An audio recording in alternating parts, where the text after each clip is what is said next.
Hi, I'm Corey Brandon. Ken Blasser. And this is the first episode of PSN, Pembroke Sports Network. First up, we have field hockey. The field hockey team is off to a super start with 2 wins last week. The girls opened the season beating Stoughton 4-1. Maddie Reardon, Nicole Halloran, Sydney Bianchi, and Emily Skolage all scored for the Titans. The Lady Titans closed out the week with a 7-3 victory over Brockton. Maddie Reardon led the team with 4 goals. This week, the girls played Norwell Monday, 3:30 at PHS. And other field hockey news, when field hockey plays, varsity plays first and JV follows them. There's no exact start time for the JV game. On to our next sport, boys soccer. The boys won their season opener with a 2-1 win over the Panthers of Whitman-Hanson. Andrew Gray and Jacob Higgins both scored for the Titans. The boys have 2 games this week. Wednesday they travel to Duxbury to take on the Dragons at 3:45. Then host Whitman-Hanson Friday at 3:30. Now we have cross country. Boys cross country started their season with a huge win over Hingham, 18-45. John Valeri and Christian Stafford tied for first for the Titans. Girls cross country lost to Hingham 15-50. Coach Z was very happy with both teams, especially the girls, who are very young on the team this year. He is looking forward to a great season. Tuesday, cross country hosts Millborough at 3:30. On to our last topic, football. Football opens their season Thursday at home in a non-league contest with Stoughton. This game was originally scheduled for 7 p.m., but has been moved to 4 o'clock due to the Triple E restrictions. Abby Burgess here. And I'm Zach Schaefer. And more sports news. The golf team dropped their opening golf match 254 to 284 last week to Nauset. Pembroke number 1, Austin Mallett, was the medalist for the Titans, carding a 41. The Titans have 3 matches this week. Tuesday at Duxbury at 4 o'clock, Wednesday at Whitman-Hanson at 4 o'clock, and Thursday at Middleborough at 3:30. In other golf news, no spectators are allowed on the course. Fans are allowed to wait at the final hole to see the team finish. In volleyball news, volleyball opens their 2013 season this week with 3 matches. The girls travel to Plymouth South Monday at 3:30 for a non-league match against the Panthers.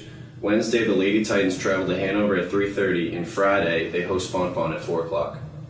In other volleyball news, JV and freshmen play first followed by varsity. There's no exact start time for a varsity match. It is usually an hour after the start of the JV game. The girls' soccer lost 2 games last week, 3-2 against Whitman-Hanson and Brockton 5-1.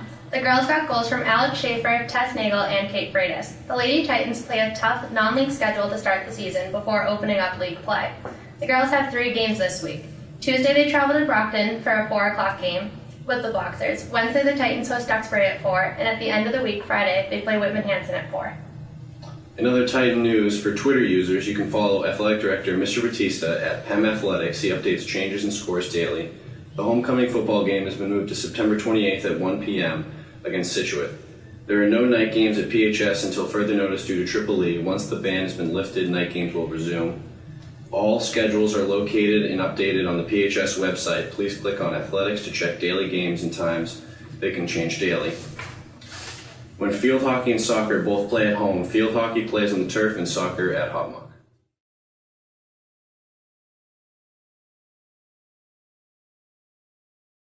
Hello, and we are back in the AD corner with Athletic Director Mr. Batista. So, Mr. Batista, could you tell us a little bit more about our new Pembroke Sports Network? Sure. It's something that we've talked about over the last 6 months, and it's taken a little bit of planning, but something that I think is really exciting for the school, exciting for the kids.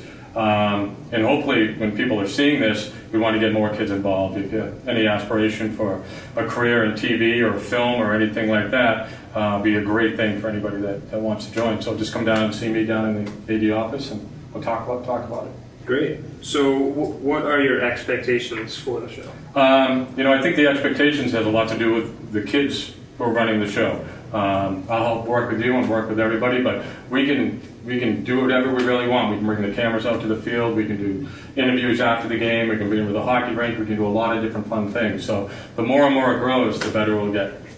So who can be involved in this? Anybody that wants to.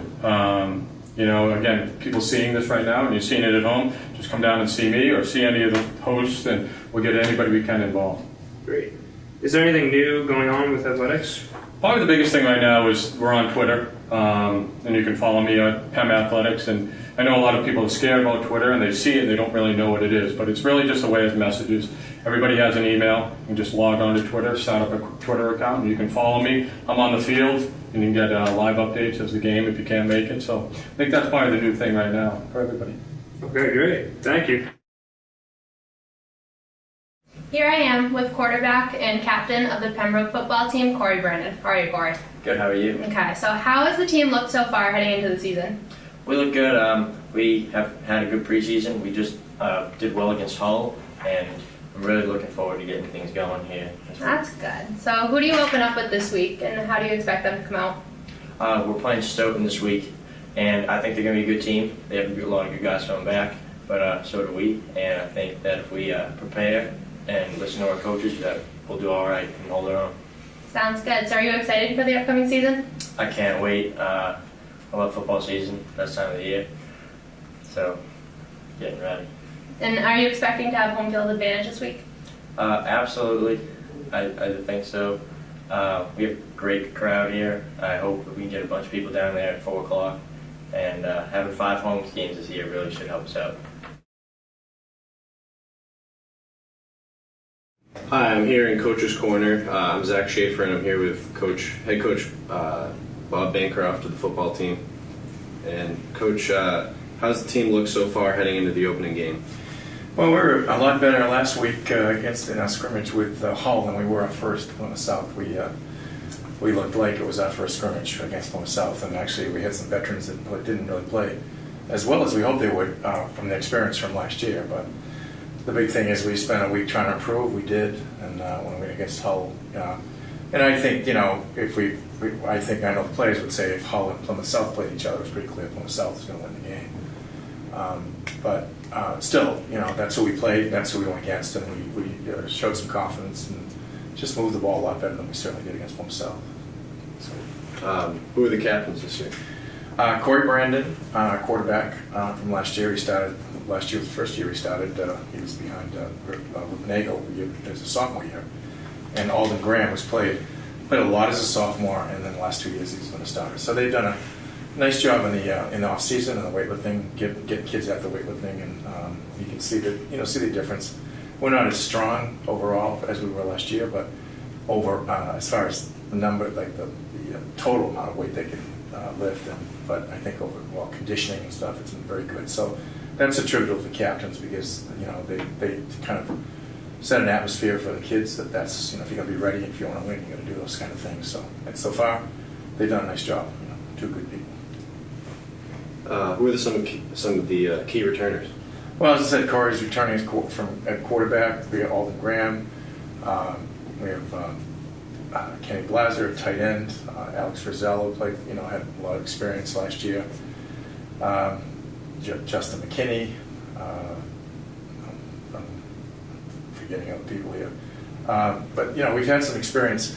The running backs is where we haven't really had that much experience, and we had a good set of running backs as seniors. So people like Ryan Sheehan didn't get a lot of reps. Whereas I think if he had a chance last year, he would have been, But he started to come on. He's come on in that. And Kyle Horn, who played a lot as a sophomore, not as much a running back, but he played defensively. He's another one with some experience. So that's probably the place where the least experience. Receiver. We had we had some kids who played a lot, but like Matt Benting's has actually been ill the first part of the practice. So we haven't seen him, and he was a good one for us last year. We're hoping to get him back as soon as possible. So, Adam Litchfield also gets some playing time. But they were not the number ones last year. They got a lot of playing time, but they still weren't the number ones. And it's a little different when all of a sudden you're the guy, there's nobody behind you. So we're hoping that they can perform to their ability. If they do, I think we'll be okay. Right. What do you see heading into the Stoughton game? What type of team are they? Well, they were a strong team. Last year, they kind of felt that they were the best team that didn't make the playoffs. Because they beat us. We were in the playoffs, and then they lost, but they lost to Sharon, the team that we lost to in the playoffs. So they were kind of, they were kind of not complaining, but they felt it very disappointed in the season last year. So we got a lot of their line back. Their backfield was kind of depleted. 2 of the kids were all scholastics, both played in the Shrine game. But looking at the scrimmage, and they look like they just replaced them. You know, they're some really talented offensive backs. So, you know, and we're kind of inexperienced on the perimeter, so it's going to be a test for us. What will be a key for a PHS win on Thursday? I think the biggest is the way we play the perimeter, which is like the outside. We had trouble when I first got here. We really had trouble doing that when teams would get outside us, and then in the last few years, we really fixed that. Did a great job at it. And then, you know, with the people graduating, the inexperience, it's an area that I think that we have to play well, especially with a team that has such good team speed as Stoughton. We have to play that perimeter well, meaning the outside. If we don't, you know, they're just going to get some free yardage, which we can't let them do. That wraps up our first episode of PSN. Be sure to follow at Pem Athletics for updates, scores, and also be sure to follow Titan TV on Twitter, as well as at Pembroke Titan TV. For more info and episodes, please visit www.pactv.org or on your local Comcast channel 14. See you next week. Good luck, teams. Signing off, Ken Bless.